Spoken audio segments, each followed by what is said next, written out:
Hello viewers, welcome to the YouTube channel Asif Online Academy. मां आहियां sir Asif Malik.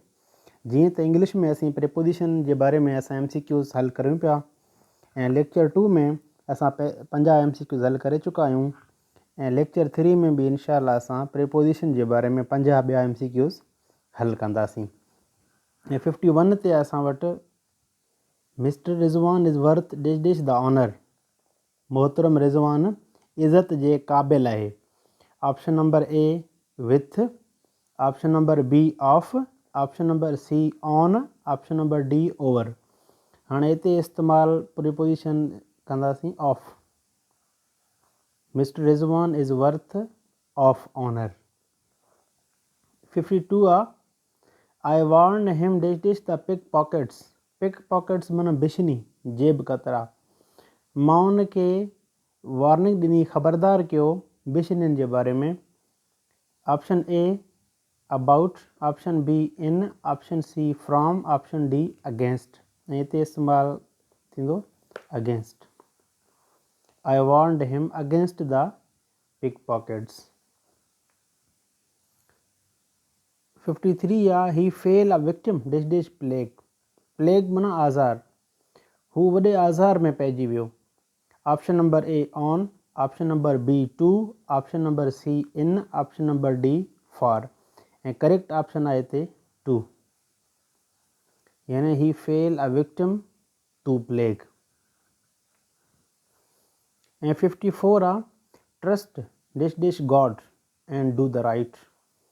अलाह ते यकीन कयो ऐं सुठो करो, सही करो। Option number A in, option number B on, option number C with, option number D by. हाणे हिते करेक्ट ऑप्शन आहे इन, ट्रस्ट इन गॉड। 55 आहे good trumps dash the evil in the wrong. Trumps माना फाते थियणु। सुठाई हमेशह बुराई जे मथां परे परे ताईं फाते थींदी आहे।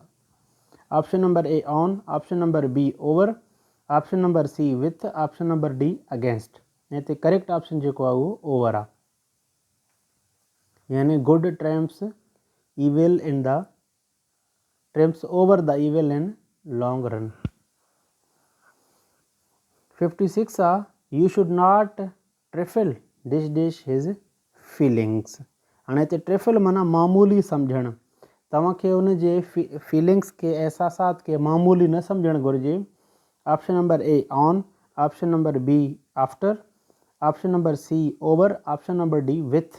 ऐं हिते करेक्ट ऑप्शन बि छा आहे विथ, यानी you should not trifle with his feelings. Option number 57 sorry MCQ number 57 Alia parted dash her parents in tears. Parted माना जुदा थियणु या जुदा करणु। आलिया पंहिंजे वालदेन खां जुदा थी वई ॻोढ़नि में। ऑप्शन नंबर ए फ्रॉम, हिते फॉर्म लिखियलु आहे त फ्रॉम लॻंदो। Option B of, option number C with, option number D by. ऐं करेक्ट ऑप्शन जेको आहे हिते from. 58 MCQs I took strong objection dash the proposal. Objection माना इनकार करणु, एतिराज़ु करणु। मां सख़्तु एतिराज़ु कयो हुन जे प्रोपोज़ल ते या हुन जे सलाह ते, मशवरे ते। Option A on, option number B to, option number C against, option number D with. ऐं करेक्ट ऑप्शन जेको आहे हिते टू आहे, यानी I took strong objection to the proposal. 59 आहे she was mistaken dash a switch. हुन switch ग़लती सां हई या हुन खां ग़लती थी वई स्विच हणण में। Option number A with, option number B as, option number C for, option number D from. ऐं करेक्ट ऑप्शन हिते आहे फॉर, यानी she was mistaken for a switch. 60 आहे I am badly in need dash money. मूंखे पैसनि जी सख़्तु ज़रूरत आहे। Option number A of, option number B for, option number C with, option number D on. ऐं करेक्ट ऑप्शन आहे हिते of, I am badly in need of money. 61 Rizwan was married dash dash Sanam. Rizwan जी सनम सां शादी थी वई। Option number A by, option number B to, option number C with, option number D for. ऐं marry सां हमेशह असां इस्तेमालु कंदा आहियूं to. Rizwan was married to Sanam. 62 one should live dash dash honest labours. हर हिकु खे या कंहिंखे ईमानदारी सां मज़दूरनि सां रहणु घुरिजे या ईमानदार मज़दूरनि सां रहणु घुरिजे। Option number A by, option number B with, option number C on, option number D for. ऐं करेक्ट ऑप्शन आहे हिते by. One should live by honest labours. 63 आहे I long dash dash a quiet life in hill station. Option number A in, option number B about, option number C for, option number D with. And I long dash dash quiet for a long in hill station जो मतलब आहे त मां हिकु पहाड़ी इलाइक़े में ज़िंदगी गुज़ारण जी ख़्वाहिश रखां थो, ख़ामोश ज़िंदगी गुज़ारण जी ख़्वाहिश रखां थो। ऐं हिते करेक्ट ऑप्शन जेको आहे फॉर आहे। I long for a quiet life in hill station. 64 आहे he is not known dash dash my brother. हुनखे मुंहिंजो भाउ नथो सुञाणे या हू मुंहिंजे भाउ खां नथो सुञातो वञे। Option number A with, option number B for, option number C to, option number D about. ऐं करेक्ट ऑप्शन जेको आहे हिते टू आहे, छो त नो सां हमेशह असां इस्तेमालु कंदा आहियूं two. He is not known to my brother. 65 आहे You should not jest dash dash his poverty. Jest माना मज़ाक उॾाइणु। तव्हांखे हुनजे ग़ुरबत जी मज़ाक न उॾाइणु घुरिजे। Option number A in, option number B at, option number C for, option number D with. ऐं हिते करेक्ट ऑप्शन जेको आहे एट आहे। You should not jest at his poverty. 66 आहे he has no right to encroach dash dash my land. encroach माना कब्ज़ो करणु। हुनखे कोई बि हक़ न आहे त मुंहिंजे ज़मीन ते कब्ज़ो करे। Option number A in, option number B an, option number C for, option number D upon. ऐं करेक्ट ऑप्शन जेको आहे हिते अपॉन आहे। He has no right to encroach upon my land. इते ऑन लॻंदो, हिते ऑप्शन में सॉरी ऑन आहे।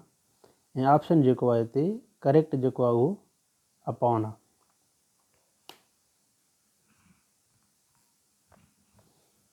67 आहे mister Rizwan Ali presided dash dash the meeting. Mister Rizwan Ali सदारत कई मीटिंग जी, गॾिजाणी जी सदारत कई। Option number A over, option number B in, option number C on, option number D for. ऐं करेक्ट ऑप्शन जेको आहे हिते ओवर आहे। प्रेज़ाइड सां हमेशह ओवर लॻंदो आहे। Mister Rizwan Ali presided over the meeting. 68 आहे I presented him dash dash a beautiful watch. Present माना पेश करणु ॾियणु। मां हुनखे हिकु ख़ूबसूरत वॉच ॾिनी। Option number A in, option number B for, option number C with, option number D on. ऐं करेक्ट ऑप्शन आहे जेको हिते विथ आहे। I presented him with a beautiful watch. 69 आहे they prohibited him dash dash a beautiful watch. Prohibit माना मना करणु। उन्हनि खे ख़ूबसूरत वॉच जे लाइ मना कई। Option number A for, option number B in, option number C on, option number D from. ऐं करेक्ट ऑप्शन जेको आहे हिते फ्रॉम आहे। यानी they prohibited him from a beautiful watch. 70 आहे he takes pride dash dash his knowledge of grammar. हुनखे पंहिंजे grammar जी ॼाण ते फ़ख़ुरु आहे। Option number A on, option number B in, option number C over, option number D with. ऐं correct option जेको आहे हिते इन आहे। यानी ही takes pride in his knowledge of grammar.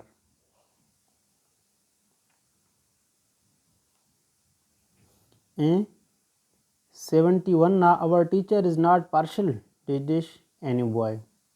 असांजो उस्ताद कंहिं बि छोकिरे खां अधो घबरो या घटि कोन्हे। Option number A 2, option number B on, option number C with, option number D in. ऐं हिते करेक्ट ऑप्शन जेको आहे उहो आहे 2। Our teacher is not partial to any boy. This blanket will protect you dash dash cold. ही कंबल तव्हांखे सी खां बचाईंदो। Option number A against, option number B for, option number C with, option number D from. ऐं correct option जेको आहे हिते फ्रॉम आहे, यानी this blanket will protect you from cold. 73 आहे it is our birth right to protest dash dash and injustice. इहो असांजो पैदाशी हक़ आहे त असां नाइंसाफ़ी जे ख़िलाफ़ु एहतजाज कयूं। हाणे हिते प्रिपोजिशन असां इस्तेमालु कंदासीं against. Against, it is our birth right to protest against an injustice. ऐं 74 आहे असां वटि he is prepare dash dash the worst. हू बुराई जे लाइ तयारु आहे। Option number A for, option number B in, option number C to, option number D with. ऐं करेक्ट ऑप्शन आहे हिते for. He is prepared for the worst. 75 he persisted dash dash the disobeying the order. persist माना बरक़रार रखणु, disobey माना नाफ़रमानी। He persisted dash dash disobeying the order, हुन हुकुम न मञण जी नाफ़रमानी बरक़रार रखी। Option number A on, option number B in, option number C to, option number D for. हिते करेक्ट ऑप्शन जेको आहे इन आहे, यानी ही persisted in disobeying the order। 76 आहे he is not amenable dish dish any kind of discipline। amenable माना क़ाबिल क़बूल। ही कंहिं बि असूल जे या डिसिप्लिन जे मञण जे लाइ क़ाबिल क़बूल न आहे। Option number A in, option number B for, option number C to, option number D with. ऐं करेक्ट ऑप्शन जेको आहे हिते 2 आहे। He is not amenable to any kind of discipline. 77 the minister enjoys full authority dash dash this department. वज़ीर मुकमल तौरु मज़ो वठे थो सभिनी इख़्तियारनि जो पंहिंजे डिपार्टमेंट में। Option number A in, option number B on, option number C over, option number D with. ऐं करेक्ट ऑप्शन आहे जेको आहे हिते over. The minister enjoys full authority over his department. 78 my friend has been absolved dash dash the charge of forgery. हाणे absolved माना बरी करणु, फ्रॉगरी माना जालसाज़ी ठगी। मुंहिंजो दोस्त बरी थी वियो आहे ठगी वारे केस मां, चार्ज मां। Option number A of, option number B on, option number C in, option number D over. ऐं करेक्ट ऑप्शन आहे हिते of. My friend has been absolved of the charge of forgery. The students should not take dash dash drugs. शागिर्दनि खे drugs न वठणु घुरिजनि। Option number A to, option number B in, option number C out, option number D with. ऐं correct option आहे हिते 2।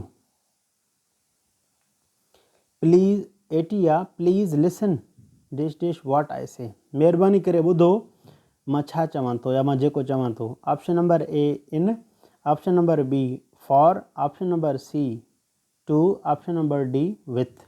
ऐं हिते करेक्ट ऑप्शन आहे 2, छो त लिसन सां हमेशह असां 2 इस्तेमालु कंदा आहियूं। जीअं listen to me carefully, he is listening to radio. Please listen to what I say, 2 सही आहे। 81 आहे she took offence dash dash my remarks.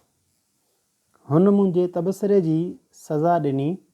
Option number A in, option number B at, option number C on, option number D with. ऐं correct option आहे हिते at. She took offence at my remarks. 82 आहे he opposed dash dash my plans. हुन मुंहिंजे मनसूबनि जी मुखालिफ़त कई. Option number A with, option number B in, option number C for, option number D to. ऐं हिते करेक्ट ऑप्शन जेको आहे टू आहे. ही अपोज टू माई प्लान्स. 83 आहे ही इज़ निगलेक्टफुल डिश डिश हिज ड्यूटीज़. निगलेक्टफुल माना नज़रअंदाज़ करणु, गफ़लत कंदड़ जेको आहे उहो. हू पंहिंजे ड्यूटीज़ माना फ़र्ज़, हू पंहिंजे फ़र्ज़ अदा करण में गफ़लत कंदड़ आहे. Option number A with, option number B on, option number C of, option number D in. ऐं करेक्ट ऑप्शन जेको आहे हिते ऑफ आहे. यानी he is neglectful of his duties. 84 आहे exercise is necessary dash dash health. वर्जिश सिहत लाइ ज़रूरी आहे. Option number A with, option number B for, option number C in, option number D over. ऐं करेक्ट ऑप्शन जेको आहे फॉर आहे. यानी exercise is necessary for health. 85 the beautiful earnings set dash dash maiden's beauty. यानी ख़ूबसूरत कमायनि maiden जी ख़ूबसूरत ज़ाहिर कई ख़ूबसूरती. Option number A of, option number B on, option number C in, option number D out. ऐं करेक्ट ऑप्शन आहे हिते ऑफ. 86 आहे she is no match dash dash you. Match माना मुक़ाबले में हुजणु, हू तव्हां सां मुक़ाबले में न आहे. Option number A from, option number B over, option number C on, option number D for. ऐं करेक्ट ऑप्शन आहे हिते for. She is no match for you. 87 आहे do not meddle dash dash the affairs of the others. ॿियनि जे मामलात में मुदाख़िलत न कयो. Option number A on, option number B from, option number C with, option number D by. ऐं correct option आहे हिते विथ. यानी do not meddle with the affairs of others. 88 आहे I bear no malice dash dash anybody. हिते malice जो मतिलबु आहे बदगुमानी. आई bear no malice, मां कंहिंजे लाइ बि बदगुमानी नथो रखां या बर्दाश्त नथो कयां. Option number A on, option number B against, option number C in, option number D over. ऐं करेक्ट ऑप्शन आहे हिते अगेंस्ट बी. यानी I bear no malice against anybody. 89 he is very lavish dash dash his expenditures. Lavish माना फज़ूल, हू तमामु घणा फज़ूल ख़र्चा कंदो आहे. Option number A in, option number B on, option number C with, option number D from. ऐं correct option आहे हिते इन. ही is very lavish in his expenditures. 90 आहे let us seize dash dash the opportunity offer to us. Seize माना पकड़णु, वठणु, हासिलु करणु. अचो त पंहिंजो मौक़ो वठूं जेको असांखे मिलियो आहे या ॾिनो वियो आहे. Option number A on, option number B with, option number C upon, option number D against. ऐं करेक्ट ऑप्शन आहे हिते upon.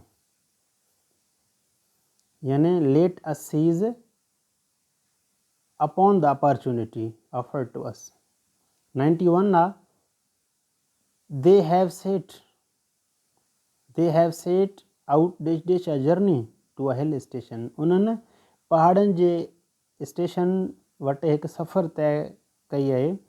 Option number A in, option number B on, option number C of, option number D with. ऐं correct option आहे हिते on. यानी they have set out on a journey to a hill station. 92 please stick dash dash the point and do not about the bush. महिरबानी करे ॻाल्हि खे वठो ऐं फज़ूल न ॻाल्हायो। Option number A in, option number B on, option number C over, option number D to. ऐं correct option जेको आहे to. Please stick to the point and do not about the Bush.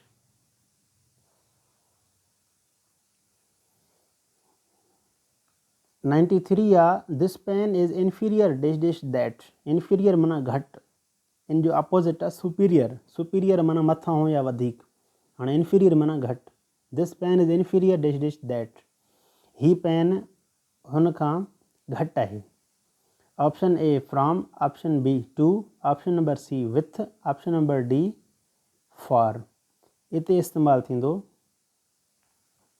Two, यानी superior हुजे, inferior हुजे, senior हुजे, junior हुजे, इन्हनि सां असां इस्तेमालु कंदा आहियूं टू।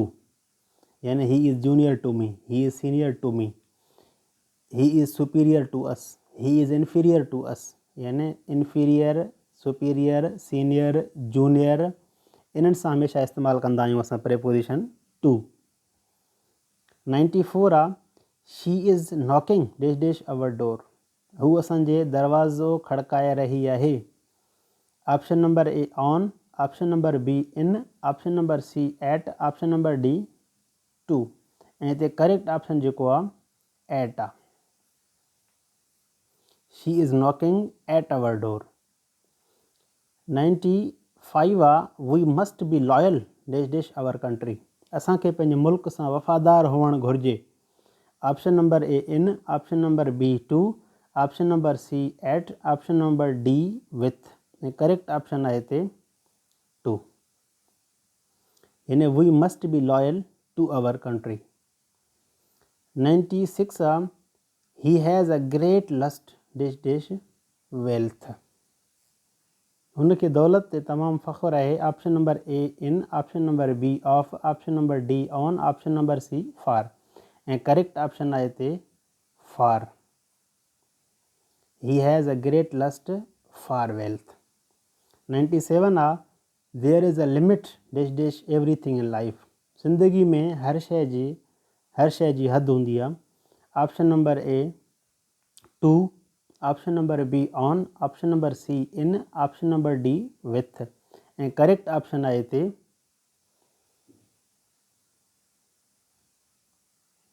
करेक्ट ऑप्शन आहे हिते टू। यानी there is a limit to everything in life. 99 आहे he parted dash dash all his possessions happily. Possessions माना कब्ज़ा। हुन सॼे कब्ज़ा पंहिंजा ख़ुशी सां छॾाए छॾिया। हाणे हिते असां हेल्प इस्तेमालु कंदासीं प्रेपोजिशन विथ। यानी ही parted with all his possessions happily. हाणे हे प्रेपोजिशन्स असां पढ़ी चुका आहियूं। जेकॾहिं तव्हां वधीक तयारी करणु चाहियो था जॉब्स जे बारे में, मेट्रिकुलेशन कैटेगरी आहे, जूनियर साइंस टीचर आहे, जेकी बि जॉब्स आहिनि उन्हनि जी तयारी करणु चाहियो था, वधीक लेक्चर्स ॿुधणु चाहियो था, ॾिसणु चाहियो था, त असांजे चैनल खे सब्सक्राइब कयो, लाइक कयो ऐं शेयर कयो। तव्हांखे वीडियोज़ लेक्चर्स कीअं लॻनि था या को सवाल जवाबु आहे तव्हां कमेंट करे सघो था। महिरबानी, थैंक यू।